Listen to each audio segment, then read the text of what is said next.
Another episode of The World is Burning. Woke up this morning, had 23 subscribers on the YouTube channel. So blew my mind that. I actually didn't think that many people would care about this. But yeah, it's a thank you to everyone who's subscribed, and we're getting some great comments as well. I'm going to go through a few of those towards the end of the video. I thought I'd just start though this episode before we get into the classic TikTok format following some of these videos. I just wanted to highlight, we're going to talk about debt today. As we can see here, credit card balances spiked. The US now has 1.08 trillion in credit card debt. Absolutely insane stuff there. Average auto loan balances grew 7.7% in 2022. We're now at 1.4 trillion on these car loans, and it's increased by 7.7%. The average loan balance is now 22,000. So when you see someone driving around in a nice new car, just assume that they're up to their eyeballs in debt on that. The majority of people are. Student loans, 2023, American student loans. We're now at 1.7 trillion in student loans, an absolutely insane number. Yep, total household debt, 17.29 trillion, mainly made up of mortgages, credit cards, and student loan balances. It just goes to show there's so much debt going on right now. And then I pulled up this just to see, and I knew it was high. I didn't think we'd cracked 33, but we have. And the interest on this thing, this is the US national debt, 33.85 trillion. You know, by the end of 2024, this is probably going to hit 40. Just the amount to service this debt, absolutely insane stuff. And here in the UK, I actually think proportionally, we're probably doing worse than you guys in America. 2.5 trillion at the end of Q1, and we're such a small country compared to you guys. And finally, before we get into the TikTok videos, 56% of Americans can't cover a cost of $1,000. So they don't even have $1,000 in saving. That's over half Americans. We're going to enter these financial hard times, and we all need to try and pump these numbers up, because one thing that goes wrong, you're going to find yourself in a really sticky situation. And that's, you're not alone if you look at your bank balance and you've got less than this in your emergency expense savings or any sort of savings. There's over half of Americans that are going to be in this situation with you. So yeah, let's kick this off. Classic format. We'll go through some TikToks in the comments, see where we are with the debt crisis right now. There is now more debt in the world than outstanding money. That makes zero sense. How is that even possible? Think about it. If I give you $20 at 3% interest, you can then lend this $20 somewhere else for 6%. So even though I gave you $20, there's $40 worth of debt created. Wait a second, isn't this what banks do? Exactly. They give you 0.5% in interest and then lend your money out to a homeowner for 3% interest, thus creating more debt than actual money, which is...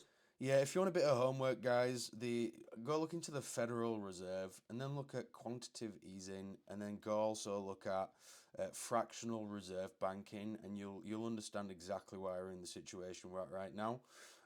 Yeah, those three topics, go have a good look at that. International banking, the Federal Reserve, quantitative easing, and fractional reserve banking. Mind-blowing stuff. Yeah, money, they just make money out of thin air. There is now more debt in the world than... Student debt crisis. How do we make money from this? If you're new, hi, I'm Timothy, a quantitative economist and investor since 2007. And in the previous video, we discussed how there are student loan asset-backed securities slabs that investors are investing in, and it's nearly identical to the 2008 mortgage crisis. In the comments section, many people mentioned about doing credit default swaps. And though it's possible, it's really not a practical route for most people. And it's no mystery that Wall Street has been gambling with student loan debt for years. And Navient, Nelnet, and PHEAA has been servicing those loans. And this is pretty interesting in how I know this system will collapse eventually. So PHEAA is the Pennsylvania Higher Education Assistance Agency. And I was like, hey, let's go look at the student loan trust reports. And what's interesting is looking at these CPR rates climb drastically over the last 2 years. And that's the conditional prepayment rate. I'm like 95% sure that's right. But their pool balance is shrinking. And we can look at multiple other years. It's the same story for these. I'm assuming you would want to see those numbers go up, not down, right? Now let's go check out Navient and Nelnet. Navion is actually getting dumped right now, okay? So when we see that this price pushes upwards, but you're getting strong distribution, that's a big signal that insiders are selling. Nelnet is nearly the same. You may be thinking, oh, a little Morgan. Yeah, I just want to stop this here. In every sort of aspect of financial life these days, there's a lot of financial fuckery going on. All these big companies are doing their own little thing. They've got their own little scams going on. End of the day, they don't particularly care about you. They care about their numbers. And I think this from Mike St. Marie is a good comment. These loan companies will get bailed out and the loan holders will still have to pay. Prepare for this. Prepare for this. When these loans go belly up and people stop being able to afford them, they're going to still come after you, but the companies will get bailed out. And they've done all this craziness like the '08 financial crisis. They got bailed out. Stanley. They'll just get bailed out over 107 billion during the 2008 crisis. But honestly, this chart breaks every single one of my trading rules. And yes, I have my own tool that I built.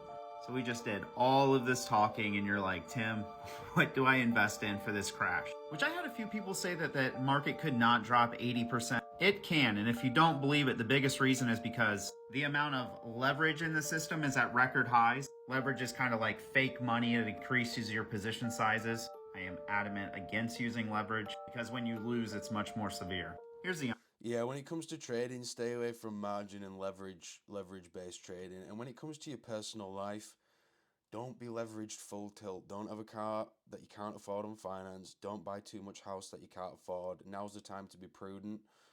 Shout out Timothy James at Inverse News. Give this guy a follow. He's speaking facts.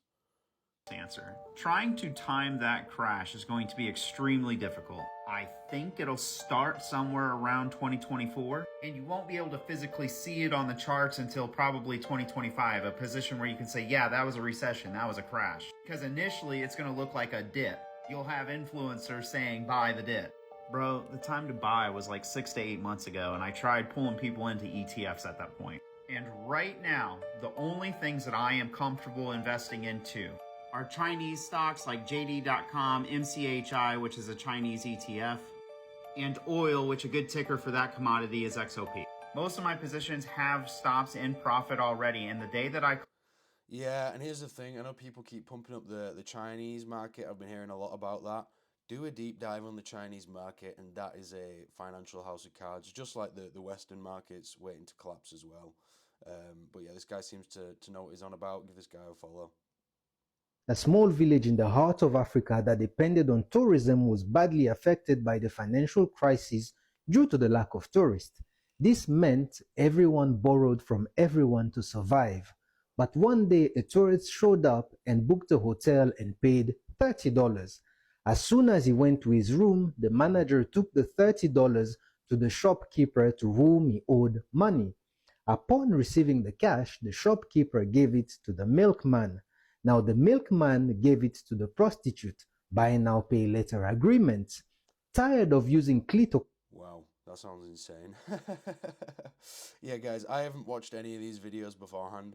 Format is I just type something into TikTok and I just see where we're at, like a snapshot, like a profit and loss sheet.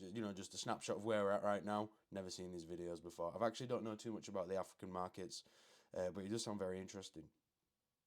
She decided to pay back a debt to the hotel manager in cash. When she got there, the tourist was canceling his booking and wanted his money back. You see, nothing was spent, earned, lost, but nobody was in debt because the money circulated.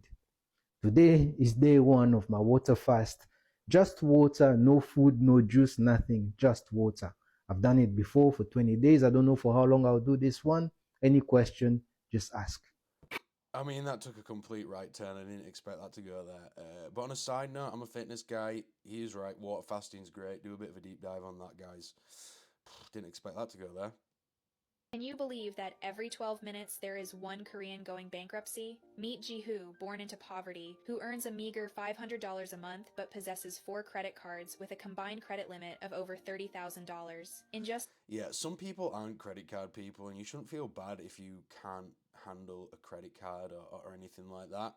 You just kind of need to realize it's not your money. When you take out 30 grand's worth of credit, It's not your money. You are going to have to pay that back. And then with interest, you're going to get yourself into a sticky situation. Like this one, your favorite Shiba family. I suddenly don't feel bad. I use my credit card to pay the house taxes. I only owe 4K. Nothing compared to 30 grand. Yeah, there's always worse situations than yourself.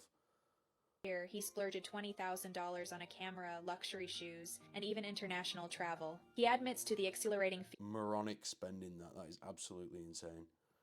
that he just can't resist. In South Korea, owning luxury designer goods is seen as a symbol of success. The more expensive the attire, the more successful one is deemed to be. Consequently, credit Sorry, I'm going to keep pausing this because this is grinding my gears. There's so many people in the Western world as well who will splurge on Gucci, all this random stuff. The truly wealthy people with money, it's called stealth wealth these days. They don't even have brand names on display. It's just high quality, well fitted, good fabric. It's the people trying to portray that they're in a better place than they're not, that are buying these, you know, expensive things with brands plastered all over them. The actual wealthy people look at that and think it's ridiculous. have become the sole means of showcasing affluence for poor people in South Korea. It is worth mentioning that in the 90s, South Korea had the highest savings rate in the world. However, the Asian financial crisis in 1997 resulted in a surge in unemployment, prompting South Korea to incentivize credit card use as a means to stimulate consumption. This led to an unprecedented rise in the number of credit card companies. From 1999 to 2002, the average Korean possessed 4 credit cards. By 2019, credit card spending in South Korea had exceeded a staggering $700 billion. And this is what I'm saying, guys. Look into the Chinese market, look into the Japanese market, look into the Asian markets. They're not doing as well as people deem to believe. And as we're seeing here, a lot of them are living on credit. Jihu claims that even without a job, one can still obtain a credit card. Credit card companies have loose approval processes because they want people to spend. Consequently, over 140,000 people filed for bankruptcy in a single year, with the majority being young people in their early 20s. This couple spend over $30,000 on shopping annually. The girl's favorite item is a $3,000 handbag, which she proudly carries to boost her self-esteem, not to be out. Yeah, this is just gross consumerism, guys. This is just it's not even a good solution to the problems that you're going through. Her boyfriend brandishes his $400 Gucci wallet every time they purchase a new Right, I'm gonna have to change this video because it's winding me up. Your name is Roger, yes? Roger. I'm in $71,000 worth of debt right now, so let's see how we got there. So let's start with credit cards. I have 4 credit cards, but only 3 of them are in use. To begin, I have Discover number 1, which is $8,159, which is actually a Discover loan, like personal loan that I took out to pay off my actual credit cards because the interest rate for the personal. Yeah, just pausing this one here, guys. Literally what I just said. Girl, cut them credit cards up. You are not a credit card person. Not everyone is a credit card person, and you shouldn't be holding large balances at the end of the month. And where is Dave Ramsey? Shout out Big Dave. You need a wake-up call. Was cheaper than the interest rates on each card, so it's saving me money in the long run, paying it off. But for about a year I wasn't working and was kind of depressed, so it got racked up a little bit. So $8,159 is a personal loan. Just gonna pause it again, guys. Sorry if you're wound up with me pausing constantly, but yeah, did you hear what she just said there? I was a bit depressed, so I went out spending. If you do find yourself depressed, really try and get to the root of the problem of the depression. Spending it might make you feel better in the short term. You know, a holiday might make you feel better for 2 weeks. Going out buying some new clothes, doing this stuff just to kind of mask your depression, it might make you feel better in the short term, and I'm sure it does. But when you wake up and you're still depressed, and now she's got 8,000 on a Discover card, you're going to be even more depressed. You've got to get to the root of the problem and kind of forego that spending. I pay off every month, and the interest rate for that is 11.9%. Again, it's a lot cheaper than credit card interest rates, which are usually like 20-something%. Still disgusting though, like 11.99, essentially 12% on an £8,000 debt. Disgusting. I have my Amex card. These next 3 cards are like my everyday cards, and right now they do have balances, but it's my like everyday kind of like spending, so I will pay these off at the end of the month like normal. But this one has $305 on it. My MasterCard has $370. And then my actual Discover card has $13 on it. So those will get paid off at the end of the month like normal. Yeah, see, if you've got low balances like this and you're using them as a utility card, and you pay them off at the end of every month before you start accruing interest, and you can't be mad at that. That's, she's kind of using that in an intelligent way if she's got an income that's going to cover that and have it paid off. This stuff you want to stay away from, all that 8,000, jeez. I don't really consider that debt, even though it technically is. Next is the big kahuna. It's the student loans. I regret going to college, but I regret how expensive it was and living on campus, okay? So this is broken up into two sections. So I have like my personal student loans, like government student loans, and then I have the Parent Plus loan that is in my dad's name, but I pay it because it was for my schooling. I'm not gonna make him pay that. Mine in my name is $45,924 with interest rates between 2.75 and 4.6. So my student loans are broken up by like different loans for each semester. So there's like a gajillion different small loans and they all have different interest rates. But right now I'm on the income driven plan and I make so little money that I have a $0 a month payment on it. So I don't have to pay it every month, but it's still gaining interest, so it still sucks. And then the parent. Yeah, you got to be careful as well when you're doing I feel for the Americans, especially the youngsters who are going through university and are getting saddled with these debts. Be careful with the income repayment, because like she just said, she's not making enough to actually pay any of these back, but she's saddled with these. She's not getting rid of these debts anytime. And the interest, even a 2.75 up to 4% on 45 grand, that's just going to keep going up if you're not paying any of it down. So yeah, be careful with what payment plan you sign up to. And just because your monthly payments are low, for financial freedom and wealth generation, it's not necessarily the best thing. Sometimes you've got to get aggressive, throw everything at the debt, get rid of it, and then you can start really generating wealth. Loan that's in my dad's name that I do have to pay every month because he does not qualify for an income-driven repayment plan. The total is $16,305 with an interest rate of 7.21. So that one I pay $211.37 a month to pay that one off. So it's gonna take a while, but that's all my debt. That's how I got. Yeah, shout out Social Brittany here. I always appreciate it when people are really open about their situation. Stay strong, girl. Hope you get it paid off. China's largest private real estate developer has defaulted on their payments, and Zhongrong Trust, one of their largest trust firms, is also in danger of collapsing. To make things worse, this is just contributing to Chinese home prices falling, which signifies a major recession. And the Chinese... Yeah, once again, I don't watch these before I put them in this. We're all watching this together for the first time. I was saying it in a few minutes ago. The Asian markets aren't as secure as people think they are, and because they're the CCP kind of play by their own rules, they don't have to be as transparent with the numbers, so they can really kick the can down the road and really fudge the numbers quite a lot. But if you do a little, even a small dive, not even a deep dive into the Asian markets, you'll see all these weird things. Evergrande went belly up. There's so many companies that are just waiting to go bankrupt.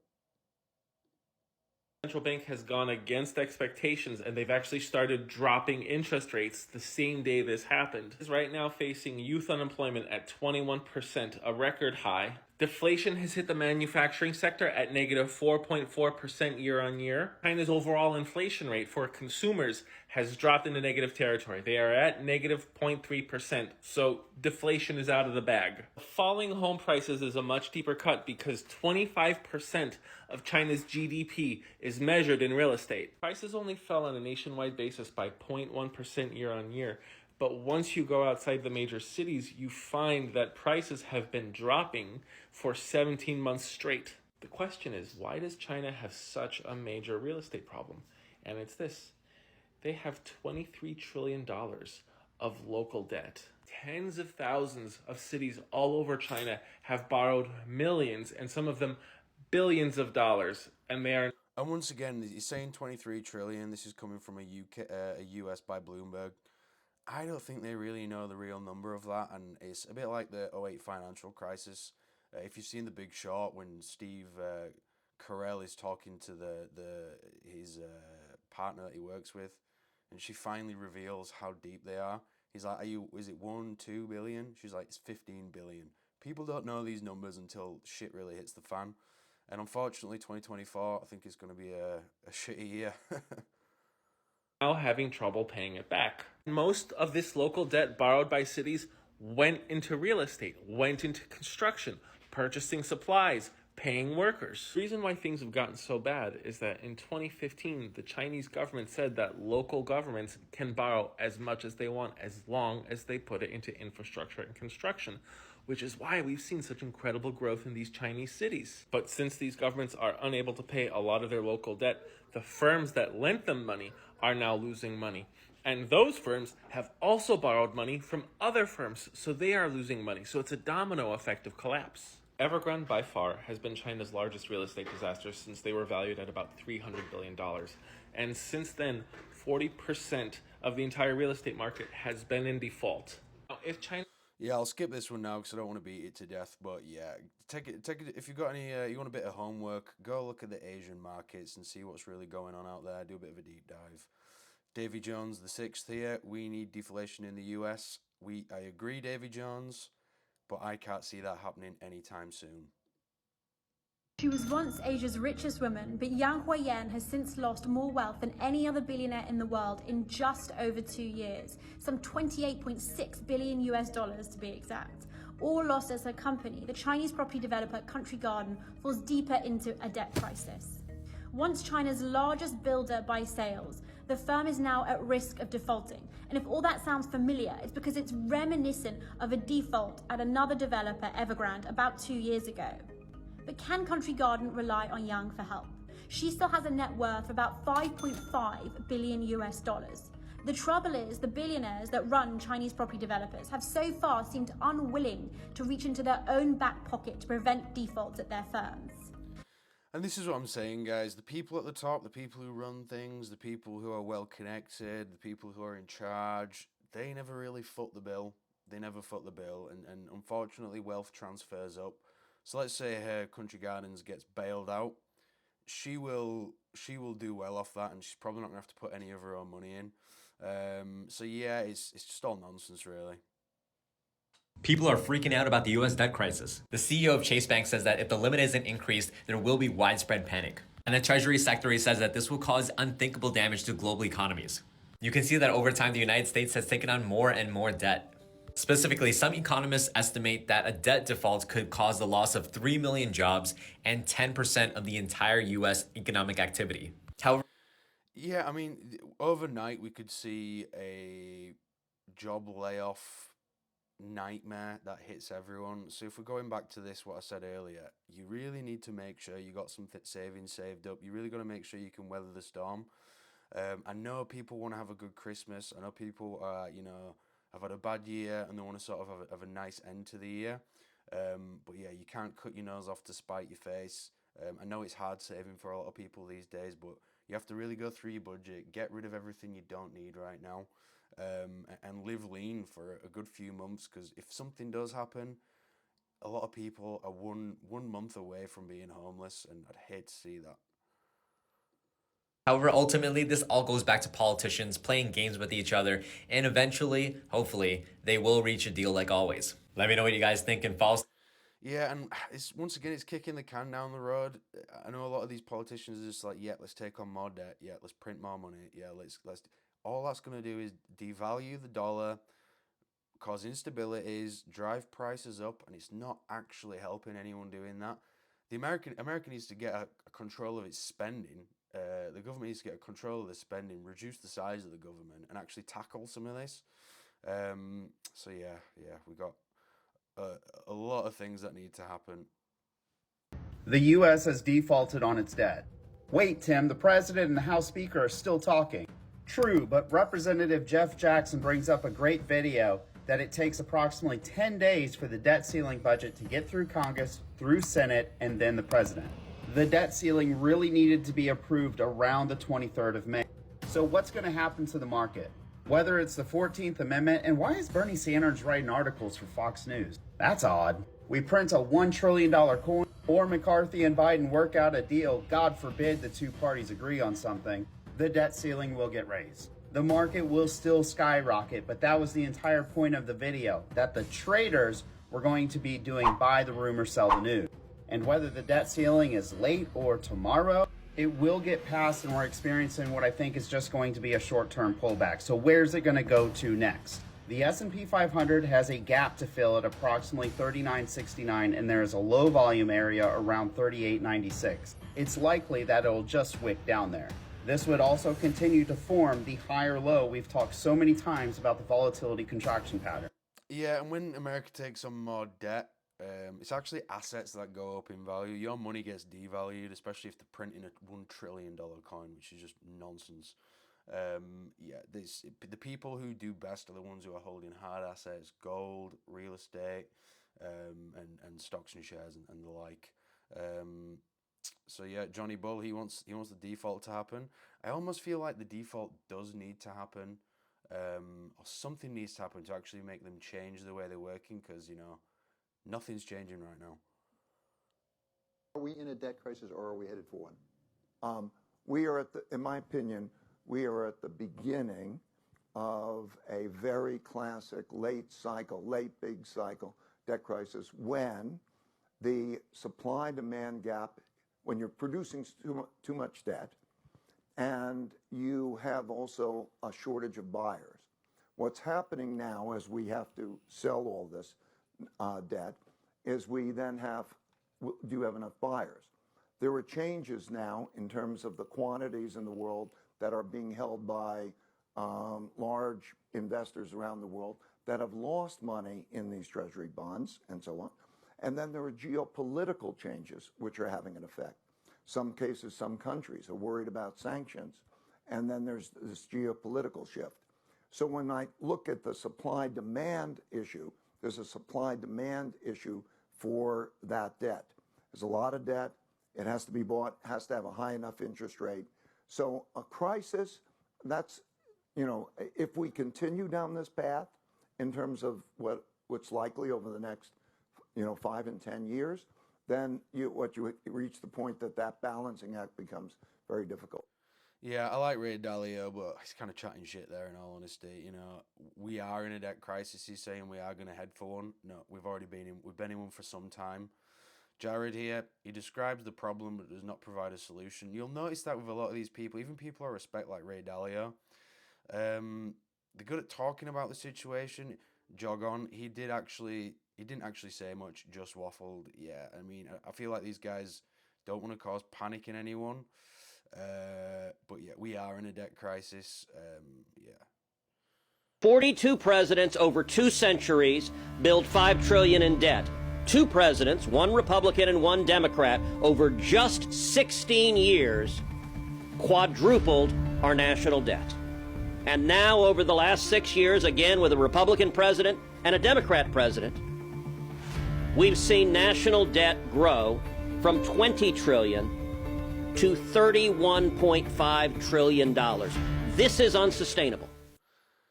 32 president. Yeah, not sure when this was actually put up there, but as we saw in one of my other things that I was showing you, I think it was this one. Yeah, we're already past 31 trillion. This is racking up incredibly quickly. Yeah, it's one of those we have to actually stop spending and stop this growing. But with the interest, it's just going to get bigger and bigger. And like you said, this isn't a partisan thing. This isn't Republican versus Democrat. This is money. This is numbers. And it doesn't matter who gets in.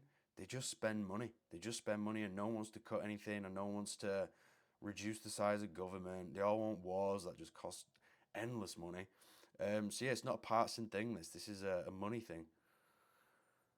Despite Japan being a rich country with a strong economy, it has a higher debt to GDP ratio than Venezuela or Lebanon. And this government debt is causing a bigger crisis to the low birth rate crisis. See, with fewer babies being born and more people getting old, the government has to spend a lot of money on pensions, healthcare, and social support, which makes it increase its debt. Almost 1/3 of the Japanese government budget is for the social security. Since there are And this is going to start affecting America and the Western countries as well. We have a declining population rate, birth rate, sorry.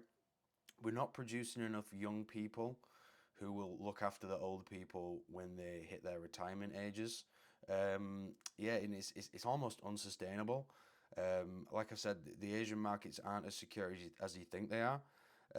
So yeah, I mean, we're going to start seeing this in the Western world as well pretty soon.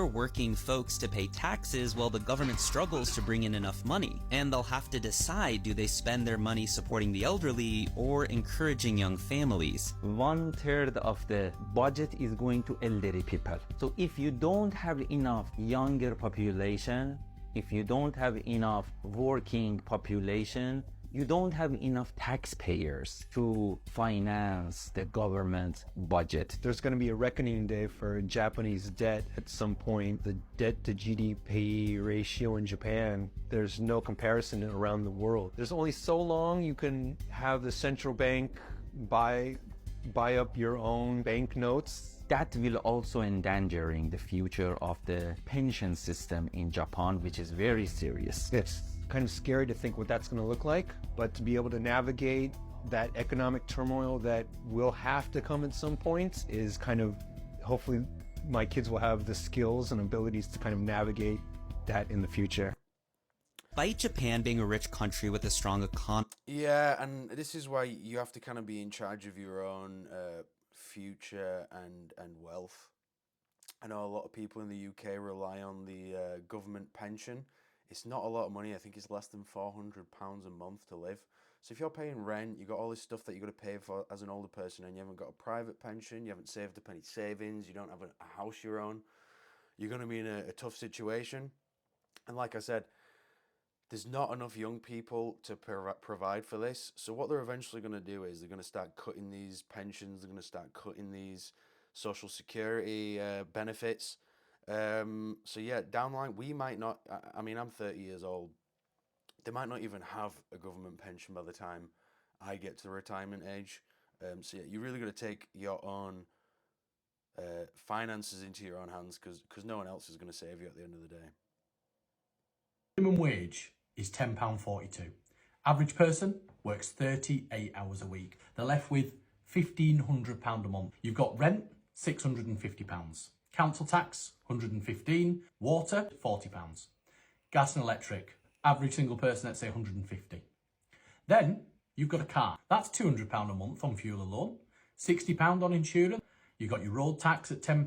TV licence, that's £13. Yeah, I like how he has just completely omitted any payments for cars. Majority of people don't even own the cars these days. Go look at some of my previous videos for that. But I do like what he's saying here. But yeah, you can't forget that. You add another 500 onto that straight away for the majority of car payments these days. Then, phone bill, £40 on average. You got your broadband, it's £20 a month, groceries. So let's say another £50 a week on groceries. That actually leaves mine. He's having a laugh. £50 a week on groceries. You just can't even get that these days. £13. Another one here, Louisa, rent at $650. I wish. Yeah, leave me a comment. How much is your rent? Because £650, that's about $800. You're laughing if you get that these days, but you just can't even find that. So that's before you've got Netflix or gone out or had any sort of social life. But putting that to one side, what about car repairs? What about when the fridge breaks down? People are left over with next to nothing. So this myth that debt only happens to lazy people is completely fabricated. Most of the people that we help are people that are working. If you are in a position where you're starting to struggle, or you've taken out credit, whether it's loans, credit cards, overdraft, or you've fallen behind with anything that I've mentioned there. It could be that things have got too much and you've missed the count. Yeah, I feel like this is a bit of an advert as well for his company. I don't know anything about him, so I'm not really endorsing him. But yeah, if you have got some issues, there's a lot of places you can go to talk to people about your debt. Your bank account is going to zero, and here's why. Calling the witness, the United States of America, to the stand? Pause to read. Hey there, guys. Hey there, buddy. Hey there. But ultimately, that's not the reason why your bank account is going to zero. Check this out. America's debt is going up, so the stock market going up. America is broke. Still prefer gold, silver, hashtag Bitcoin, rich dad, poor dad, Arthur, Robert Kiyosaki. Now, what does this actually mean, and why is he saying this? Check out this fun little fact over here. That's right. The U.S. Treasury is expected to add an additional $1.8 trillion by the end of the year. Yeah, it's just silly at this point. I mean, back in the day, if you said the word trillion, it was insane. And now they're just throwing around numbers like 1.8 trillion. I assure you they've done 1.8 trillion very sneakily so they don't have to go up to 2 trillion, and for some reason 1.8 sounds smaller. But with interest and whatnot, that's just obscene. Take a closer look. And if you thought that was the worst, here comes this. Not only have we already increased by 1.8 trillion since the debt ceiling crisis, it took 209 years to add the first 1.8 trillion in debt. We did it in 8 weeks after a historic debt ceiling problem or deal. Now I know here comes the hate. This is why I stick by this concept. 21 million Bitcoin, 8 billion people. Do the math. Yeah, but XRP and Swift and there's a million other tokens out there that will do great and make you financially wealthy and whatever. Cool, but this is the best conceptual math ever. So long story short. Yeah, I have a bit of Bitcoin. I like to diversify what I've got my investments in. I'm not as bullish on Bitcoin as everyone else. Diversify your stuff, people. Diversify. Don't just be in one thing. Have your fingers in a few different pots. Rabbit is a debt collection company that buys your debt for. Pakistan के बाद अब USA भी कर्ज में डूब सकता है। USA की सरकार हर साल अपनी कमाई से ज्यादा पैसे Don't really know what he's saying, so we're going to skip that one as well. Okay, guys, so as usual, don't mind the state of me, but I received one of these today. Now, I'm going to talk to you about why I have PTSD from men, yeah? Get a cup of tea, saddle up, because you're going to need one. So, once upon a time, I had a boyfriend. Yeah, I did. And I would probably say he was definitely like my first love. Probably the only person that I've genuinely probably loved in my life. I've never seen this video before, guys, but I kind of guess where this is going. If it doesn't go where I think it's going, I'm going to say this anyway. Even if it's your best friend, if it's a family member, someone you love, be very careful about signing anything or getting anything in your name. Be very, very, very careful. We'll see where she goes with this, but even if it's a family member or a friend, you can be on the hook for something that's not your fault. Be very careful. I mean, I'm still quite young, but yeah. Cut a long story short, well, this story isn't short, but I basically moved to Wolverhampton and we got a house and I got everything out in my name. It was just rented, but I got a car out for him in my name. I got the tenancy out in my name. I got the water bill out in my name. Like, everything was in my name. He couldn't put anything in his name for obvious reasons, but I'm not going to talk about that. But yeah, obviously I was in love. Like, he made me feel really secure. He always paid the bills. Everything was in my name, but I was not meant to pay anything. So around May time, April time, he bought me a watch. Now, this was my first watch. This is a 18K 26mm Datejust, which actually cost... Okay, guys. He can't have anything in his name, but he's got a really expensive watch for a present for her. The response here, she should say, is please sell that watch and get the money back. We're not in a position where we can have this right now. That's obscene. Around £6,500, but I put like a £1,500 towards it, so he paid like 5k towards the watch. He always said, regardless of what happens, like, I'm never going to take this watch from you, blah blah blah. So I was like, okay, great, fine. And he bought me the watch. Cut a long story short, I need to stop saying that because the story's not short, but we ended up breaking up. He cheated. We had a madness, like, we were going back and forth for a little while, but yeah. So I moved back to London. Now, I told him, like, you can stay in the house, just keep paying the bills. I couldn't be bothered for the drama, changing everything out, like, whatever. Just keep paying the bills, keep... Yeah, if you break up with someone, it might seem like a hassle, it might get messy. Make sure the things are out of your name, especially if it's a messy breakup or something like that. You know, Ellie Gray, I feel for you. This is going to take a bit of a turn, but yeah, always make sure that you're on top of whatever your name is attached to, and don't just let someone willy-nilly have your account. my name until the tenancy's over. Now, one day he decides that he wants to move to Marbella. He now lives in Dubai, but he wanted to move to Marbella. But we wasn't together at the time. He then one day randomly messaged me like, I want my watch back. I was like, me being a pride person, I was like, I was not walking around with that watch for 6 months and then you're going to take it back off me. Like, you're just not doing that. So I was like, I'll pay you for the watch. Like, do you know what I'm saying? So he was basically like, if you don't give me the watch back or pay for it outright, then I'm leaving you with all the bills. Like, they're all being left in your name and I'm moving away. Obviously, the bill was amounted to way more than $5,000. But I worked out with the woman that birthed him. I worked out with her what I was going to pay. So, like, the rent, I paid off the council tax. That all accumulated to, like, $5,000 in itself until the end of the tenancy. Because there was only, like, 3 months left on the tenancy. So that equated to, like, $5,000. But funny enough, we didn't stick to the plan because up until this day, which we have been broken up for 2 years, I still get letters through my door about BT, water bills, all of these things that were still meant to be paid by him.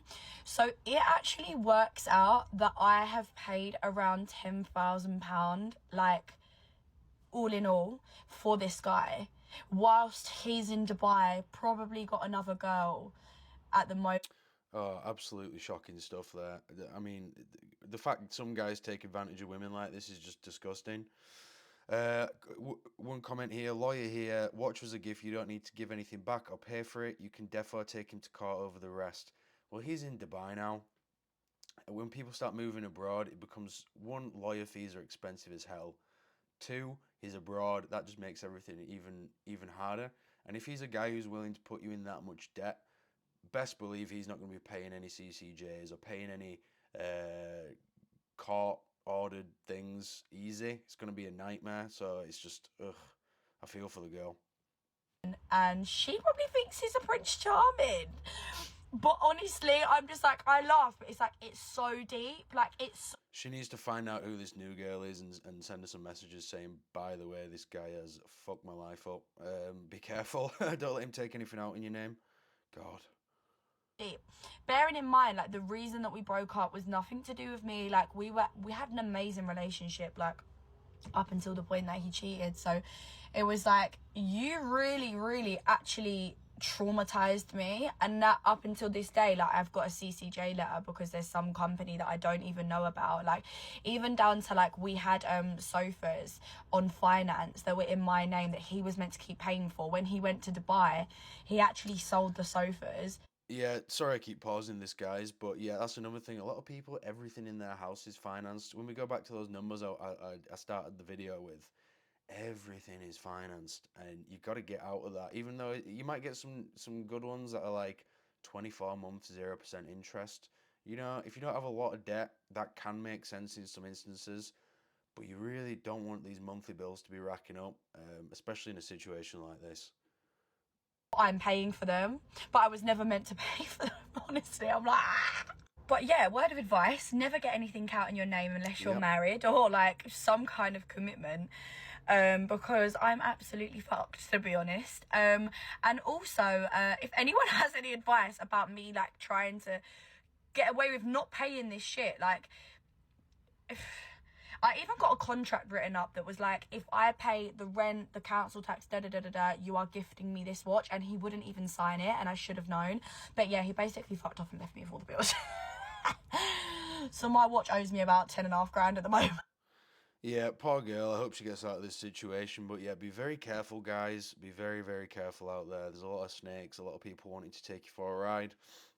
Before we go through some comments, we'll do one more video. Let's find a nice short one. Population around the world is decreasing at a drastic rate. Now, China is one of the worst in the world at this. Around the world, we had baby boomers. After World War II, we had baby boomer phenomenon. It happened everywhere, not just in the United States, but everywhere. Tons of babies, and then guess what China does? They put in the one-child policy. So their population, they have a massive amount of retirees, and then a small middle-aged group, that's the working group. And right now, they ended the one-child policy. They're trying to incentivize them to have more kids, and it still hasn't worked. They're not replacing their population. And you can't just add people. It takes 20 years to have a baby and have them come up to be like a working age, person. Best estimates, by 2100, China has half of their population today. Half. That's their best estimates. Mid estimates, it's like 40% of their current population is an average estimate. Isn't that kind of interesting? Yeah, we'll end it on this one, guys, and I'm going to do a video on populations and on demographics, because that is another one of these big issues that the world's facing right now that no one seems to be talking about. They're too distracted with all the other things going on in life. But yeah, there's 2 billion people in China, or 1.4, 1.5 billion. Expect that to half, because old people, they eventually will die, and they're not adding new people to the pool. Yeah, and it's most countries that are going through this situation, but no one seems to be talking about it. So yeah, I'll leave it there with the TikToks. But I just wanted to go through. I'm getting some good comments now. And yeah, please keep adding comments, guys. Tell me, like, what cars you're driving, what your payments are, or tell me any sort of debt issues that you got going on or anything like that. I always find it so interesting. This guy, the Crawdad Man, I drive a basic 2000 Camry with a clean record here in Arizona. My insurance went from $48 a month to over $132, and they said it's due to all the Kia thefts that are going on. Highway robbery. I mean, agreed, that is highway robbery. And I've seen that Kia theft thing going on. It's pretty intense, to be honest. They get these flippers, these little remote controls, and they can just steal a Kia. Absolutely no issue for these criminals out there. So be careful if you've got a Kia. L Waters Music, thanks for this comment, L Waters. I just bought a used car for 13k outright because I can't stand the thought of having a payment. Me neither.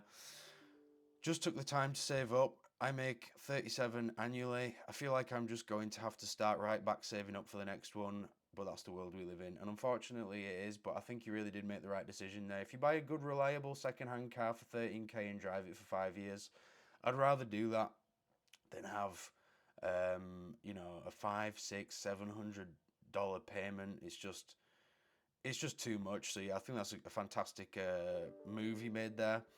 And the Predict Bauer, drive the indestructible Gen 1 2003 TRD off-road Tacoma. I'm sure I'll have it for another 20 years if they don't ban the combustion engine, that is.